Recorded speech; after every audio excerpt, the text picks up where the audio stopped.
Hey guys, Michael the DC Multiverse collector here, bringing you a look at a figure that quite frankly I've been waiting for a very, very long time, being the DC Multiverse McFarlane Collector Edition Captain Carrot. That's right, Captain Carrot. Now, let's be honest, many of us, yours truly included, had no idea who Captain Carrot was until he was announced as part of this line. Now, I know some of the more learned amongst us, the scholars, knew who Captain Carrot was. I didn't. So one of the great things about toy collecting is that you kind of get introduced to new characters that you've sort of never heard of before. This is a prime example of that. Had no idea who Captain Carrot was. I went down a rabbit hole, if you will, and now I definitely know who Captain Carrot is, and I'm really excited about this figure. So, as I said, this is a collector edition. It is number 8. I've also got the Crypto and Superman, and also the Green Lantern Batman to review. I've already reviewed Wonder Woman, who's number 10. Check out my review if you haven't already. But as you can see, Captain Carrot here in his standard version. There's also a Platinum Chase. I don't have that. Now, we've already had the price discussion about the Collector Edition series a number of times. Are we getting value? I have a really good feeling about this one. I can see, just looking at the packaging, there's a lot of new sculpting. It may be entirely new sculpting. There's a range of alternate hands. I'm really excited by this one. This one gets the sort of carrot juices flowing, if you will. So yeah, really excited to look at this. Thanks to Head Start Toys and McFarlane Toys for providing this sample for review. Let's quickly take a look at the side. Justice League Incarnate being the storyline or the team that he belongs to. And on the back, we have that art of Captain Carrot looking badass. Is badass the word for this guy? Anyway, really excited. Let's crack the figure open. Let's see what we're dealing with and see if Captain Carrot is worth all my excitement. Alright, so here's Captain Carrot out of the box with everything you get splayed out all over the table. And before I get ahead of myself, friends, this figure rocks. But anyway, no, we're not going to do that. We're going to look at what we get in the box first, and then we're going to talk about how absolutely amazing this figure is. So first up, I was pleasantly surprised to see we get a McFarlane flight stand in this package. Now, I've long said that any character who can fly must include a flight stand. That's a prerequisite, and McFarlane didn't disappoint in this instance, so we get the flight stand. Secondly, we get the card holder. Now, I hate these things, you hate these things. I've not seen one person on YouTube or anecdotally or in real life or anything who's put any value on these things, so let's get it away. You get the trading card, which has that lovely tinfoil writing down the side, that great artwork, and here is the bio for Captain Carrot, real name Rodney Rabbit. So you can freeze this and have a read if you want. Effectively in summary, Captain Carrot is an alternate universe Superman from a universe that's full of cartoon animals. So he's like a multiversal Superman in sort of rabbit form, which is a delightful conceit for a character. I think he's a Grant Morrison creation. Someone correct me if I'm wrong, but that fits. I think it's a terrific concept for a character. Really pushes the boundaries of what DC Comics can be, and I love that sort of thing. The wilder, the wackier, the better. So that's the card. Now, alternate hands. I have already swapped out one of the hands that he came with in the package. So he came with his little grippy hand attached, but because he has nothing to grip, I took that one out immediately. It's nice to have, if you've got like a prop carrot or something to shove in there, that'd be really cutesy. In addition, we get a fisticuffs hand, beautifully sculpted, unique hands, not appeared anywhere else with any other figure, so that's great.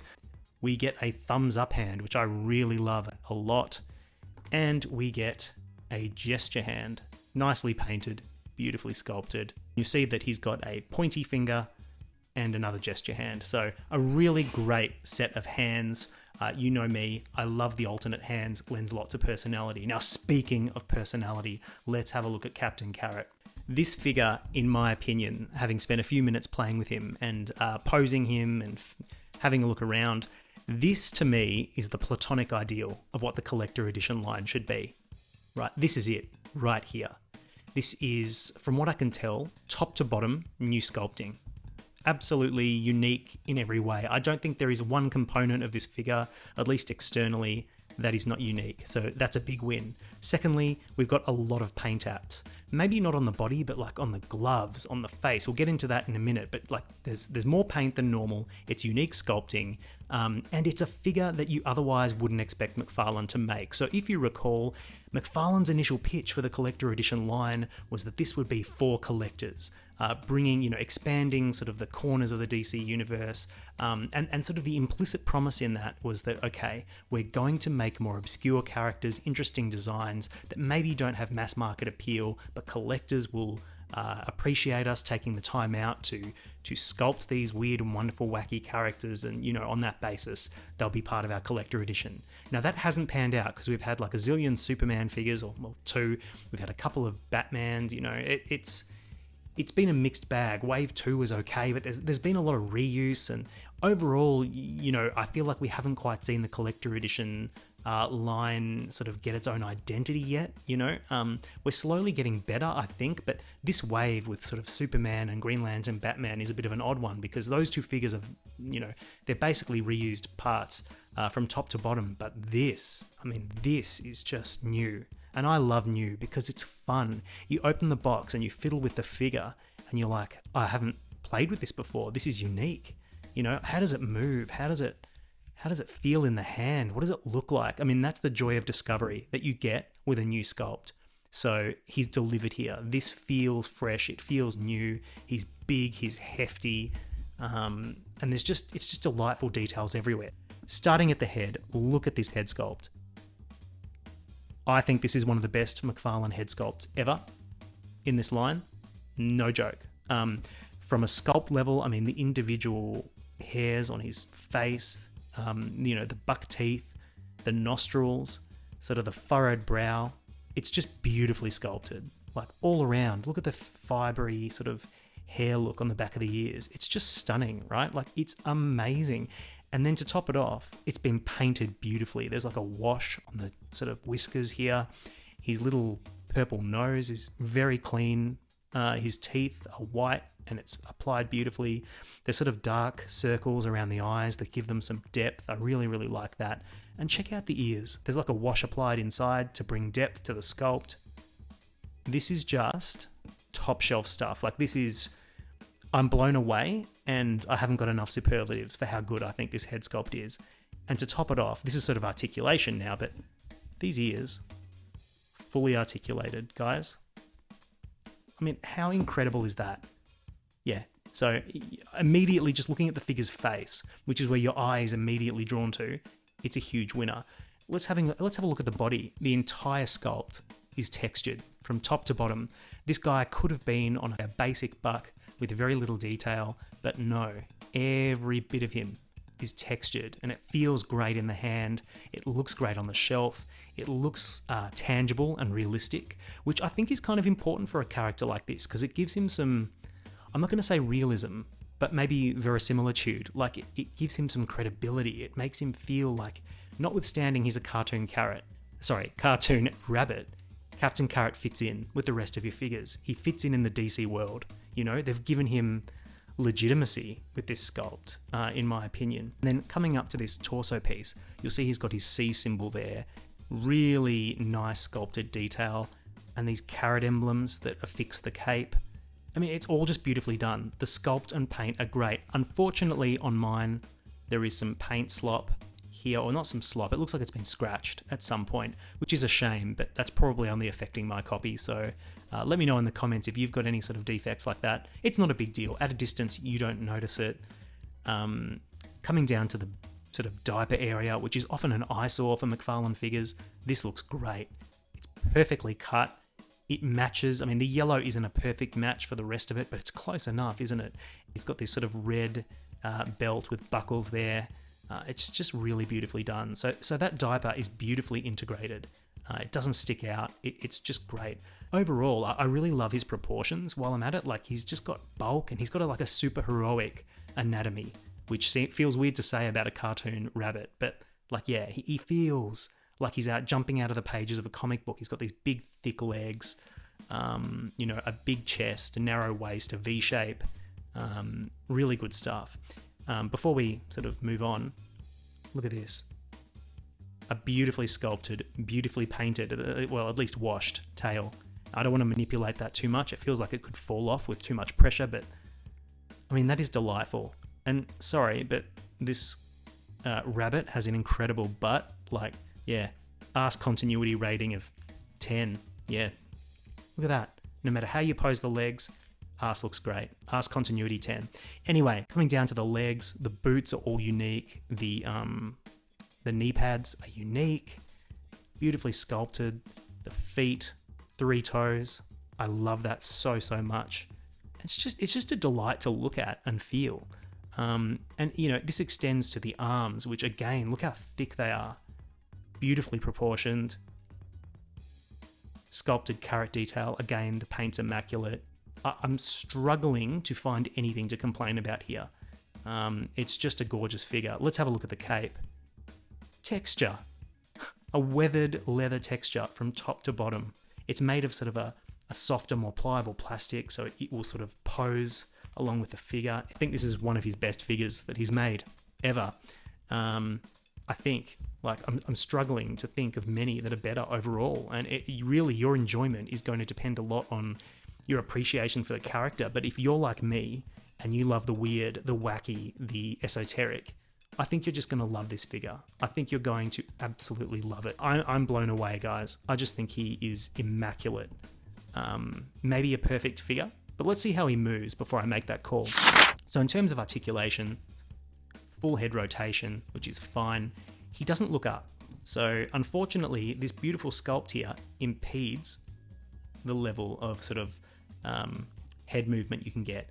But he does look down about that much, which is good. Now, the only problem with that lack of sort of head movement upwards is you can't get him into a realistic flight pose like this. But he does look down, and he's got a decent amount of left and right rock. It's not a lot, but it's enough to give him some personality, which I really like. Good articulation at the arms. He can strike better than a T-pose. There you go. Double jointed, very nice. Rotation hinge at the wrist allows for a lot of personality. Really like that. And look how where this sort of piece that fills in the butterfly joint, like, look how beautifully and seamlessly that fills in the gap. You recall when I was looking at Wonder Woman, she had a lot of gappage here because this piece here just wasn't big enough. This is tightly designed. No matter what you do, it just looks brilliant. I mean, that is how it's done. Yeah, so good articulation in the arms. Excellent. So at the diaphragm, he's got that sort of cut there. He's on a ball joint. Can he rock from side to side? Only at the waist, not at the diaphragm. But he can... Oh, look, he can spin 360 degrees, but I'm scared of sort of breaking him, right? But he can do it. If you want to force it, you can, but it's not comfortable. So, you know, unless you really need to, I wouldn't recommend it. And he can spin... Can he spin 360 degrees at the waist? Yeah, he sure can.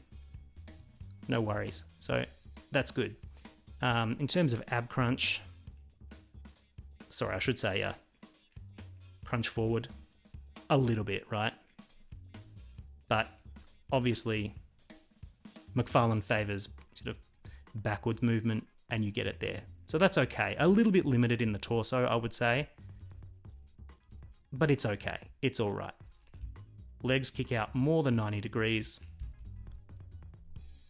Double jointed. No boot cut, no thigh cut, doesn't need it, don't want it. Okay, at the foot, we get rotation, which is very stiff, hinge, up and down, and a rocker. And look at these toes. They hinge up and down, which someone pointed out to me recently is a first for the McFarlane DC Multiverse line, I think. So overall, he moves beautifully.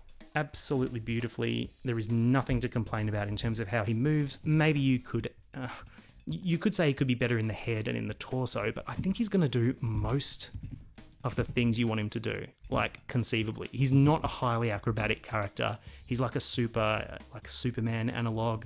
So can he do all the things you'd want a Superman analog to do? Just about. I think the flight pose is the one thing you can't do, which it's a bit of a shame that he can't look up. That's probably the biggest flaw. I would say, is the articulation in the head. But otherwise, this is an absolute rip-over figure to play with, to pose. So I think, yeah, I've gushed enough. Let's do some comparisons. So to start off our comparisons, let's have a look at Captain Carrot with one of his multiversal analogues, Superman. You'll see Captain Carrot is a lot taller, both in terms of his ears, but also his head. This is probably a symptom of Captain Carrot being on the larger side, but also Superman, all of McFarlane's Superman figures being a little bit short. But anyway, they still look great together, and those colors really pop. The yellow, the blue, the red, it all looks absolutely fantastic. Next, let's have a look at Captain Carrot next to one of his collector edition playmates, Wonder Woman. Now, she was a tall figure. You'll see that Captain Carrot is also tall. Again, these figures look beautiful together, I think, and in my opinion, they are two of the finest examples of the collector edition line to date. I think Abyss is another one that I would hold up there as being truly excellent. I know a lot of people love Firestorm. I'm probably more of a Hawkman guy myself, but if I was really forced to choose, I think that Captain Carrot, Wonder Woman, and Abyss are the three top collector edition figures so far. And look, I mean, I'm just so happy that we're getting these in such close proximity. It feels like a great start to 2024 for the collector edition sub-label. So yeah, these two look great together. And just to give you a sense of scale in terms of his height, here is Captain Carrot alongside Hush Batman. Now, Hush Batman is one of the biggest figures in the line. He's just massive and hulking, and you can see that Captain Carrot is just about his equal in terms of mass and bulk, and certainly his ears elevate him taller than Batman. So, this is a substantial figure, and you can see that here. These two, do they fit in together? I mean, the beauty of the way Captain Carrot has been designed is that he kind of does fit in with Hush Batman. They are from literally different worlds, but I think they work. This guy has been art designed to perfection. Like, he's cartoony, he's fun, he's joyous, he's an animal, but he's just got that hint of realism that lets these guys stand together on a shelf and make sense. So that's brilliant. And finally, for a rabbit-themed comparison, here is the Hasbro Marvel Legends White Rabbit. Now, this is an obscure Spider-Man villain. For some reason, I just really love obscure heroes, obscure villains. White Rabbit is about as obscure and silly as it gets. This just makes me happy. I wonder what these two would get up to. In fact, let's not even think about it or talk about it. But yeah, that's that. So what do I think of the collector edition Captain Carrot? Put simply, I love this figure. I think it's one of the best figures that McFarlane has put out in this line to date. This figure has soul. I know that seems like a strange thing to say, but not all figures have soul. From the engineering, to the design, to the paint, to the sculpt, everything about this figure screams love, care, and attention. And attention to detail, the articulated ears, the little bunny tail, the wash, the texture, the toes that articulate in two directions. These are all small things, but when taken as a whole, really gives the impression that whoever made this put a lot of love, care, and attention into it. We're unlikely to get another Captain Carrot figure ever, potentially. So if you're on the fence about this guy, I say don't be. Get him now or regret it later. This is a masterpiece. I think it's one of the best toys of the year, and there's no excuse not to have it in your collection, in my opinion. Anyway, that's all from me. If you found this video entertaining, interesting, helpful, or insightful, why not give it a like? And if you're not a subscriber, please subscribe. It's one small click for you, but it really helps me, and I'd be really grateful. Anyway, I've spoken long enough. Buy Captain Carrot, enjoy Captain Carrot, don't miss out on one of the figures of 2024. In the meantime, happy collecting, and thank you so much for watching.